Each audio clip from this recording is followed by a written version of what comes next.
Blessed evening o mapagpalang gabi po sa ating lahat. Narito na naman si Len para sa ating ika-250, na ating share ng devotion video. Ayan, papasensyahan niyo na po kung kagabi hindi tayo nakagawa ng share ng devotion video dahil ang inyo pong lingkod ay nag-constipation o diarrhea kagabi. Kaya ayan, hindi talaga kinaya ng powers na makapaggawa ng devotion video. So, natulog na lang ako na medyo maaga, nagpahinga para hindi ko masyadong ma-feel yung pain ng aking constipation or diarrhea. And thanks God for the healing because today, ayan, meron tayong pagkakataon para mag-sharing ng devotion video at makagawa ng share ng devotion video. So, bago po ang lahat, ay tayo po muna huwag makakalimot na mag-opening prayer sa ating Panginoon. Ama namin Diyos na makapangyarihan sa lahat, pinupuri at pinasasalamatan ka po namin sa buhay, kalakasan at hininga na ipinagkaloob niyo.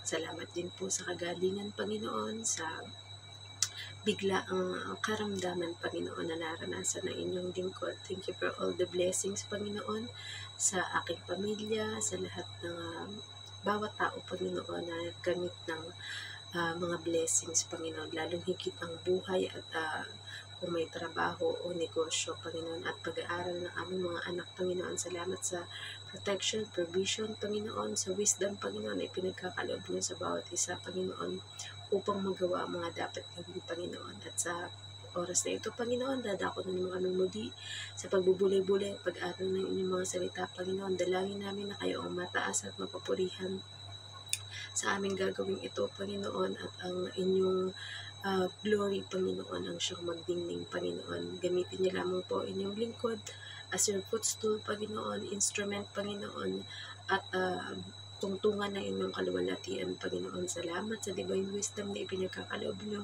upang maipaliwanag o maintindihan ng mga makikinig ang mensahe at inyong mga salita, Panginoon. At dalangin po namin na kayo lamang ang may kakayang humipo sa puso ng bawat isa, Panginoon, upang magrema sa kanila at mai-apply sa pang-araw-araw na buhay ang kanilang mapapakinggan, Panginoon. Ikaw po ang mataas at mapupurihan, Panginoon, at habang buhay at walang sawa po kami magpapasalamat sa tinapos na gawa ng Panginoong Hesus na pag-aalay ng kanyang buhay para sa katubusan ng kasalanan namin lahat, Panginoon. Kaya kami ay magpapagamit bilang instrumento para ipahayag sa lahat ng tao ang kanyang ginawa para sa amin, Panginoon. Ngayon din po kami nagpapasalamat sa Holy Spirit o banal na Espiritu na siyang nabulukob sa amin upang ang aming magagawa, Panginoon, ay ayon lamang sa inyong kalooban, Panginoon. May you be glorified, Panginoon, sa gagawin namin ito, Panginoon. We honor you, we love you, we magnify your name. To you be the glory, honor, and adoration, and thanksgiving. This we pray in the name of Jesus Christ. Amen. Ayan. So, dumako po tayo sa Lucas 22:63. Ayan. Sabi dito, kinutya at binugbog si Jesus. Samantala, si Jesus ay kinutya at binugbog ng mga nagbabantay sa kanya. Message, mangyayari naman dito ang pagkutya at pambubugbog sa Panginoong Jesus na mga nagbabantay sa kanya. Application, ang mga panlalait at pangbubugbog sa Panginoong Hesus ay dapat para sa atin. Tayo bilang makasalanan ang dapat na dumaranas noon. Pero pinili ng Panginoon na siya na lang. Sa sobrang pagmamahal sa atin ng Diyos at ibinigay na ang lahat, maging ang kanyang bugtong na anak. Ano pa ang di kayang ibigay ng Diyos sa atin? Kaya hindi natin dapat sayangin ang buhay, mga pagpapala at kaligtasan na binigay sa atin ng Diyos. Gamitin natin ito para papurihan at pasalamatan siya at ang Panginoong Hesus. Ipakilala at ibahagi sa kapwa kung ano ang natanggap natin sa Diyos, lalong higit ang kaligtasan, nang sa gayon ay mapuno natin ang kaharian ng Diyos. Mayroon lamang tayong isang pagkakataon para mabuhay dito sa mundo. Kaya nawa, maging sulit ito sa pamamagitan ng pagpapagamit sa mga gawain at kalooban ng Diyos. So, purihin ang pagkabasa ng mabuting balita ng ating Panginoon, diba? So, yun na nga. Diba, hindi dapat ang Panginoong Hesus yung kinukutya at pinubugbog dahil alam naman natin na wala talaga siyang ginawang kasalanan. Kumbaga, sinunod lang niya at tinupad ang kalooban ng Diyos Ama para sa kanyang buhay. Ayan, di ba? So, yun na nga. Pinanganak siya dito, ipinamalas niya kung paano dapat mamuhay ang isang tao at yun, gumawa siya ng mga himala at ipinakita niya kung paano ang pagmamahal at yung concern ng Diyos Ama para sa atin, na ayaw ng Panginoon ng Diyos Ama na tayo ay mapahamak, kaya isinugo siya para tubusin tayong lahat sa ating mga kasalanan, diba? Yun nga, na tayo bilang all fall short for the glory of God, tayo talaga yung dapat na magdadanas ng mga pambubugbog at pananakit tayo. Pero, kung lahat ng tao ang magdadanas nun, wala nang gagawa nun sa atin. Kasi nga, lahat tayo ay guilty beyond doing sin, ayan, or sa pagkakasala, di ba? Kahit yung mga taong nambugbog at ng lait or ng kutya sa ating Panginoon ay dapat din na maparusahan ng kagaya noon. Pero, syempre, sa sitwasyon na ito, all our sins has been put on sa ating Panginoong Yesus, sa kanyang katawan. Siya na yung nagpasan at nagdanas ng lahat na dapat nating danasin, di ba? So, sa ginawang yun ng Panginoong Yesus, di ba karapat-dapat lamang na pasalamatan natin siya, di ba? And huwag natin sasayangin yung nag-iisang buhay na ipinagkaloob sa atin. Hindi kagaya sinasabi na, para akong pusa, meron akong siyam na buhay, di ba? Kapag may tendency na mamatay na ako ngayon, katapos buhay pa rin ako, ganyan, makakaligtas pa rin ako, di ba? Pero, ano lang yun, kumbaga, umaasa ka sa walang kasiguraduhan. Pero ang buhay natin, kahit magwakas man dito sa mundo, once you dedicated it for the Lord, hindi sayang ang buhay natin, kapatid.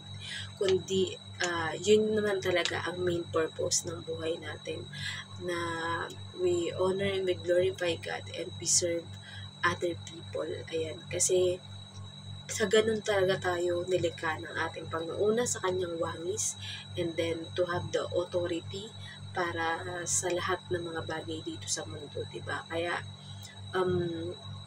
kung ang Panginoong Diyos nga, hindi niya ipinagkait ng kanyang bugtong na anak, at mula nung bago pa man tayo yung likhain, iniready na ng Panginoon yung lahat ng bagay para sa atin na kakailanganan natin, diba? Pero yun nga lang, ang tao, walang contentment sa buhay, kumbaga, naghahangat pa ng, hindi naman masama na we wanted to reach something or some goal in our life, diba?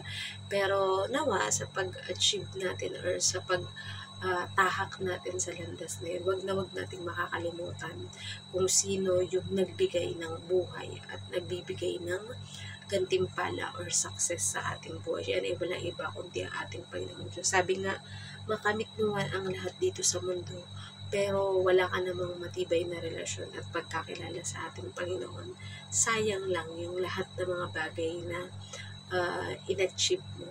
Kasi you don't dedicate it for the Lord, diba?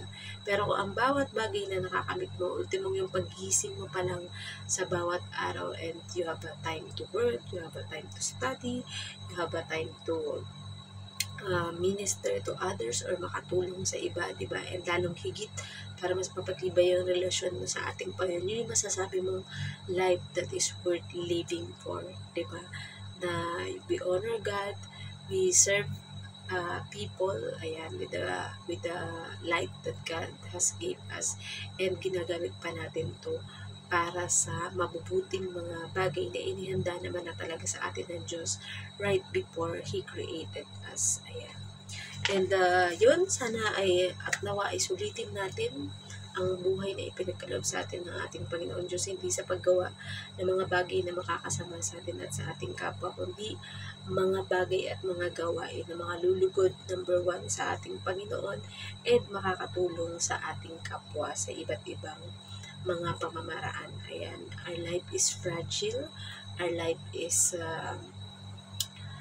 only one, and nawa ay pahalagahan natin ito, dahil yan ay libreng ipinagkaloob sa atin ng ating Panginoon, at siya lang ang may karapatang kumuha nito at His perfect time. Ayan, nawa pag tinawag tayo ng ating Panginoon at sinabi sa atin, it's time to leave this world ay masasabi natin, okay Lord, ready na po ako. Nagawa ko na po kung ano yung mga pinagagawa niyo sa akin, lalo na ang Great Commission to go therefore and make disciple of all nations. Lagi nating tandaan, it's not about the money, it's not about the count, kung gaano karami, pero ang pinaka-importante ay yung quality of life that we have. Ayan, merong iba na maiksi pa ng buhay dito sa mundo, pero once na pinagamit nila sa Panginoon, yun yung quality ng life na meron siya. Meron namang iba na pagkahaba-haba ng taon na ipinagkaloob sa kanya ng Panginoon, pero never na naghangad or gumawa ng paraan para makilala at magkaroon ng matibay ng relasyon sa ating Panginoon. So you have two choices in life. Either you choose to live life according to God's plan for you, or you want to live your life according to your plan. Pero lagi nating tandaan, ang pagtahak natin sa landas na ayon sa kagustuhan ng natin at walang gabay ng ating Panginoon ay maglilid sa atin sa kapahamakan. Subalit, kapag pinili natin ang buhay at desisyon na kasama natin ang ating Panginoong Diyos at alam natin ginagabayan tayo ng Panginoong Diyos dun sa ating mga balak at plano at ginagawa na yun, ay sigurado katagumpayan ang makakamit natin. And at the same time, it's should be a work for eternity. Ayan. So, kahit lisanin natin ang mundo, people will still remember us as living a life that is honoring and pleasing to God and to people. Ayan. Nawa po ay may natutunan kayo sa ating share ng devotion video ngayon. And let us all end up into closing prayer. So let's pray. Ama namin Diyos na makapangyarihan sa lahat, pinupuri at pinasasalamatan ka po namin. Salamat sa inyong mayamang mga salita, Panginoon, na ang pangungutya at pamubog sa inyo ng mga nagbabantay sa inyong Panginoon ay tiniis at kinaya ninyo alang-alang sa amin, Panginoon. Kaya kami ay marapat lamang na magpasalamat sa inyo, Panginoon, at ang aming buhay ay aming iaalay, Panginoon, para maglingkod, sambahin at pasalamatan kayo, Panginoon. At dalangin din po namin, Panginoon, ang lahat ng mga dumadanas ng mga pinansyal na problema, Panginoon, sa trabaho, negosyo, Panginoon, o kung naloko man sila o na-scam, Panginoon, that you are the God who provide and restore all that have lost to your children, Panginoon. At hindi nyo hahayaan na maghirap o magkulang, Panginoon, ng mga taong naglilingkod at sumasampalataya sa inyo, Panginoon, but abundant blessing and overflowing blessings, Panginoon, will follow us all the days of our life, Panginoon. Ngayon din, Panginoon, dinadalayan ko ang may mga sakit at karamdaman, Panginoon, ito man ay malubha o hindi, Panginoon, na kayo ang Diyos na nagpapagaling at pinagaling niyo na kami sa lahat ng mga sakit at karamdaman, Panginoon.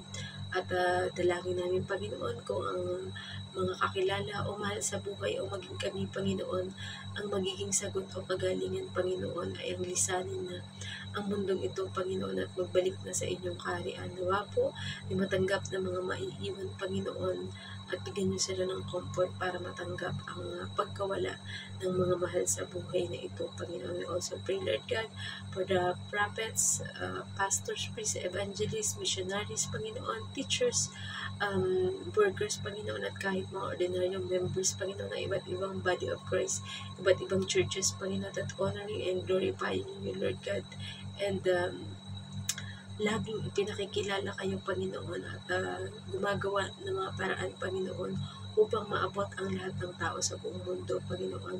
We know, Lord God, that you will provide for each and every one of us, for them, Panginoon, at sa kanilang mga pamilya sa pag-aaral ng mga anak, Panginoon, pang araw-araw na pagkain, pang transportation, Panginoon, upang mapuntahan ng bawat lugar, Panginoon. I pray, Lord God, we thank you for the life of every OFW, Panginoon, kasama ang inyong lingkod, Panginoon, na nasa iba't ibang panig ng mundo, Panginoon, upang maabot ang lahat ng tao at maibahagi ang inyong mabuting balita ng kaligtasan sa pamamagitan ng Panginoong Jesus, Panginoon.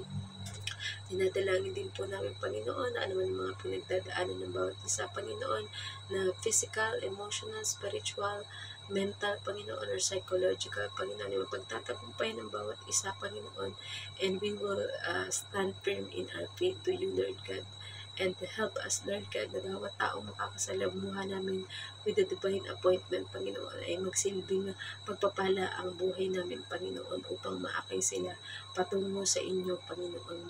At dalangin din po namin, Panginoon, ang bansang ito na Hong Kong, Panginoon, na pagpalain niyo, Panginoon, lalong higit, Panginoon, ang mula sa mga namumuno dito, Panginoon, sapagkat ito ang bansa kung saan niyo kami dinala, Panginoon.